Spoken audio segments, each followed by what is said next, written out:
Welcome class, hope you are fine. Class आज के session में हम लोग जिनसा है वो यूएमएल डायग्राम की एक कैटेगरी है जिसका नाम है क्लास डायग्राम। हम लोग क्लास डायग्राम को डिस्कस करेंगे कि क्लास डायग्राम्स क्यों बनाई जाती हैं, कैसे बनाई जाती हैं और क्लास डायग्राम्स की एग्जांपल्स जिनसा है वो हम आज के सेशन में कंडक्ट करेंगे। सबसे पहले हम बेसिक सा इंट्रोडक्शन लेते हैं कि क्लास डायग्राम्स का कॉन्सेप्ट क्या है। क्लास डायग्राम्स जैसे कि नाम से जाहिर है ऑब्जेक्ट ओरिएंटेड मॉडलिंग को सपोर्ट करती हैं और जैसे हम ऑब्जेक्ट ओरिएंटेड प्रोग्रामिंग में क्लासेस बनाते हैं उसी तरह से हम लोग क्लास डायग्राम्स को फॉलो करते हैं। यानी कि ये कहा जाए कि डिजाइनर्स क्लास डायग्राम्स बनाएंगे और उन क्लास डायग्राम्स को आपके प्रोग्रामर्स, आपके डेवलपर्स यूटिलाइज करेंगे इसको प्रोग्राम को इंप्लीमेंट करने के लिए। जितनी एफिशिएंट और जितनी प्रोफेशनल आपकी क्लास डायग्राम बनेगी उतना ही अच्छे आपकी कोडिंग जिनसी है और डेवलपर के लिए ईज होगी कि वो आपके प्रोजेक्ट को बिल्ड अप कर सके। तो क्लास डायग्राम्स में हमारे पास जो मॉडलिंग और डिजाइन फैक्टर्स यूज किए जाते हैं वो सबसे पहले देखते हैं कि क्लास डायग्राम्स के कौन कौन से कंपोनेंट्स। बेसिकली हमारे पास क्लास डायग्राम को जो बिहाइंड द सीन है, बिफोर एक्टिविटी है, जैसे हम लोगों ने लास्ट सेशन में यूज केस डायग्राम पढ़ी थी, तो यूज केस डायग्राम के कॉन्सेप्ट को उसमें जो हम लोगों ने यूज केसेस बनाए थे उन कॉन्सेप्ट्स को हम लोग यूज करके क्लास डायग्राम को बिल्ड अप करेंगे। क्लास डायग्राम्स के हमारे पास बेसिकली तीन कंपोनेंट्स होते हैं कि जब भी हमने एक क्लास को बनाना है तो उस क्लास को हमने तीन एरियाज में डिवाइड करना होता है। वो तीन एरियाज कौन कौन से हैं? सबसे पहला जो एरिया है वो है क्लास का नेम। हम अपनी क्लास का नेम मेंशन करते हैं और उसके बाद हम क्लास के एट्रीब्यूट्स मेंशन करते हैं। एट्रीब्यूट्स यानी कि अगर हम प्रोग्रामिंग के फॉर्मेट में डिस्कस करें तो हम कह सकते हैं कि हम वेरिएबल और कांस्टेंट्स उनसे हैं वो बिल्ड करेंगे। थर्ड नंबर पे हमारे पास जो तीसरा इसका कंपोनेंट आएगा एक क्लास डायग्राम का, वो तीसरा कंपोनेंट क्या होगा? ऑपरेशंस होंगे या हम इनको मेथड्स भी कह सकते हैं और इनको हम लोग फंक्शंस भी कह सकते हैं। ये तीनों चीजों को मिला के हम अपनी क्लास को बिल्ड करते हैं। अब हम नेक्स्ट देखते हैं हमारे पास जो एट्रीब्यूट्स और ऑपरेशंस बनते हैं। इन एट्रीब्यूट्स और ऑपरेशंस को जिनसा है हम लोगों ने एक और कॉन्सेप्ट है जिसका नाम है मॉडिफायर्स।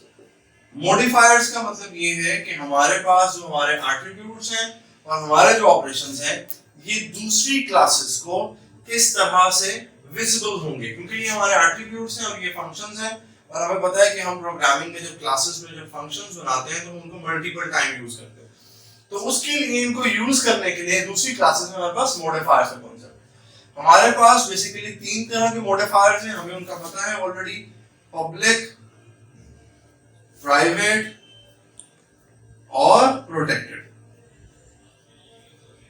हमारे पास जितने भी मेथड्स बनते हैं वो बाय डिफॉल्ट पब्लिक होते हैं और हमारे पास जितने भी एट्रीब्यूट्स और वेरिएबल्स जो बनते हैं ये बाय डिफॉल्ट प्राइवेट होते हैं, यानी कि ये किसी को भी विजिबल नहीं होते। आउट ऑफ द क्लास हमारे पास जो प्राइवेट मेंबर्स हैं हमें पता है कि वो विजिबल नहीं होंगे और जो हमारे पब्लिक मेंबर्स हैं वो विजिबल होंगे। तो हमारे पास जो पब्लिक मेंबर्स हैं इनके लिए हम लोग प्लस का साइन यूज करते हैं। पब्लिक मेंबर्स को रिप्रेजेंट करने के लिए हम लोग प्लस का साइन यूज करेंगे और चूंकि ये ऑपरेशंस हैं या हम इनको कहेंगे ये फंक्शंस हैं तो फंक्शन बनाने का तरीका फॉर एग्जांपल ऐसे होगा कि हम प्लस का साइन लगाएंगे, फंक्शन का नाम हमने लेट्स सपोज सम फंक्शन का नाम लिखा और पैरेंथेसिस लगाई। इसमें अगर हमारे पास कोई पैरामीटर्स हैं तो वो भी हमने मेंशन करते हैं और इन पैरामीटर्स की कोई डेटा टाइप्स हैं तो वो भी हम लोगों ने यहाँ पर मेंशन करनी है। For example int x, int y, इस तरह से हम लोगों ने अपना पैरामीटर्स भी मेंशन करने होते हैं। तो ये हमारे पास पब्लिक मेंबर्स होते हैं। सेकंड नंबर पे हमारे पास जो प्राइवेट मेंबर्स होते हैं जो विजिबल नहीं करवाने हमने आउट ऑफ द क्लास, उसके साथ हम लोग माइनस का सिंबल लगाएंगे।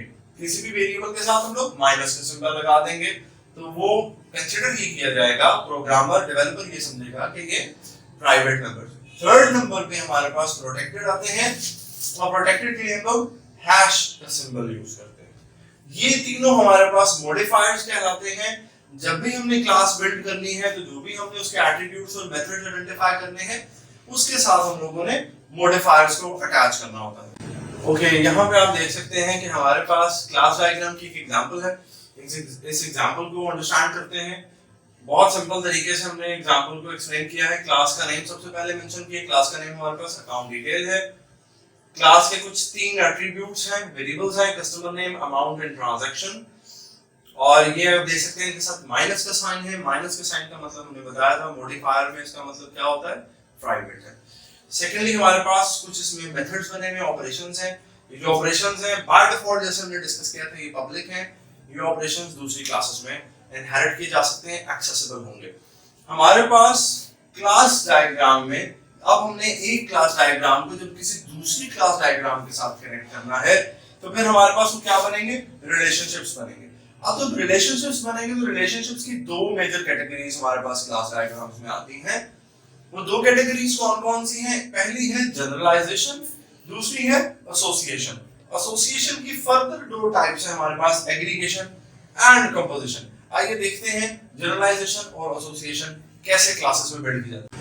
ओके क्लास, अब हम कंटिन्यू करते हैं और सबसे पहले हम एसोसिएशन का कांसेप्ट देखेंगे, उसके बाद फिर हम जनरलाइजेशन की तरफ जाएंगे। एसोसिएशन के कांसेप्ट को समझने के लिए एक डायग्राम मैंने आप लोगों के सामने बना रखी है जिसमें हमारे पास 3 क्लासेस एग्जिस्ट करती हैं।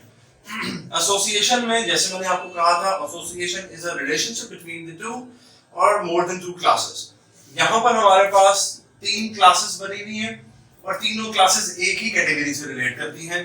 पहले हम जिनसा है वो एक कॉन्सेप्ट समझते हैं कॉम्पोजिशन का और फिर हम एग्रीगेशन को देखेंगे। कॉम्पोजिशन, एग्रीगेशन और तीसरी जो हमारे पास कैटेगरी है वो है मल्टीप्लिसिटी। वो तीनों हमारे पास एसोसिएशन से रिलेट करती हैं। कॉम्पोजिशन का क्या मतलब है? Parts can not be removed.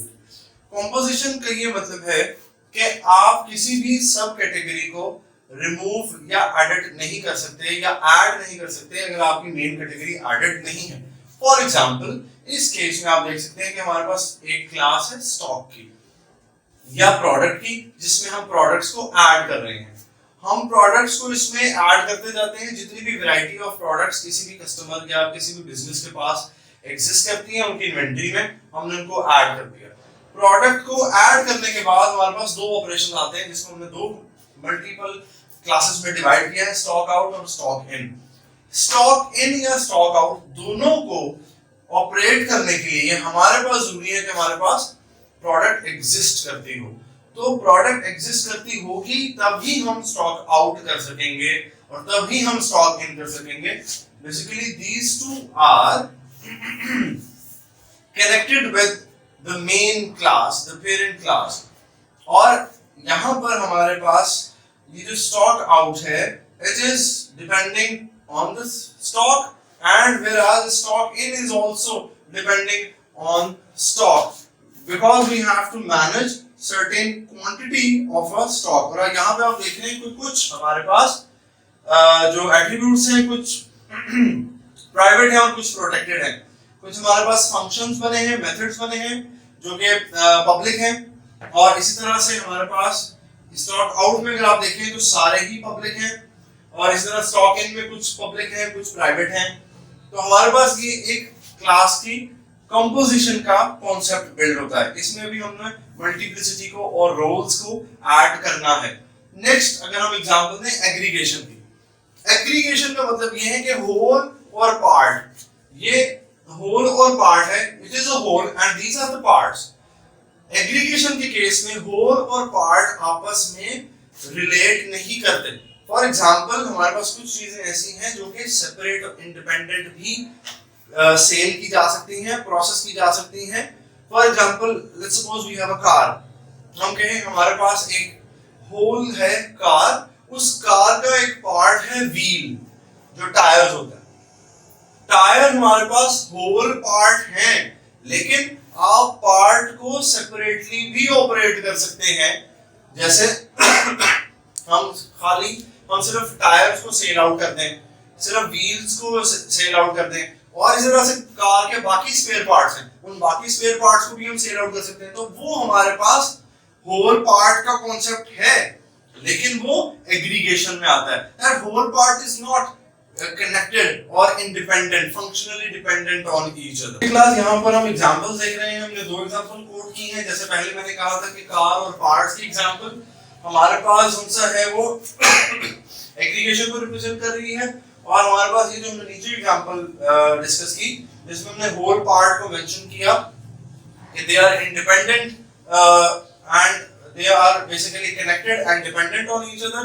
तो इस एग्जांपल में हम लोग कॉम्पोजिशन को रिप्रेजेंट करना चाह रहे हैं। कॉम्पोजिशन को रिप्रेजेंट करने का तरीकेकार हमें देखना है। ये जो दोनों हमारे पास चाइल्ड क्लासेस हैं जो कि पेरेंट क्लास के साथ कनेक्ट होंगी, होल के साथ कनेक्ट होंगी, तो इसका तरीका ये होगा कि हम इसको डायमंड से रिप्रेजेंट करेंगे, और ये जो डायमंड हमारा होगा ये फिल्ड डायमंड होगा। हम लोग इसमें फिल्ड डायमंड इस तरह से बनाएंगे और इनको आपस में कनेक्ट कर देंगे। ये फिल्ड डायमंड रिप्रेजेंट करेगा कि ये कॉम्पोजिशन का कनेक्शन है, होल पार्ट कॉम्पोजिशन है। अभी हमने इसमें मल्टीप्लिसिटी को मेंशन करना है। मल्टीप्लिसिटी मेंशन करने का तरीका क्या है? मल्टीप्लिसिटी में हमारे पास जैसे हम अक्सर लिखते हैं 0 to 1, 1 to many, many to many, इस तरह से हम इसको मेंशन करते हैं। यहाँ हम लोग स्टैरिक से भी इसको मेंशन कर सकते हैं, स्टैरिक टू स्टैरिक भी मेंशन कर सकते हैं। इसी तरह अगर हम इस केस को देखें कि हमारे पास एक स्टॉक का जो स्टॉक इन है, stock can be a single product can be stock in up to many times, यानी कि अगर हम कहें इसको 1 to many, तो ये हमारे पास आंसर है वो करेक्ट इसकी एग्जांपल कंसीडर की जाएगी कि a product can be stocked in many times। Similarly, a stock or product can be stocked out many times। और इसको अगर हम मजीद रिफाइन करना चाहें तो हम मल्टीप्लिसिटी में लिख सकते हैं 0 to many। It is possible कि एक स्टॉक कौन-सा है वो 1 टाइम से ज्यादा और 0 to many टाइम्स कौन-सा है वो स्टॉक आउट। तरह से हमारे पास जो हमने कार और पार्ट्स, होल और पार्ट का जो एक रिप्रेजेंटेशन बनाई है जिसमें हमने कहा कि ये हमारे पास एग्रीगेशन है। इसका मतलब है कि they both can work independently, part whole पर डिपेंडेंट नहीं है।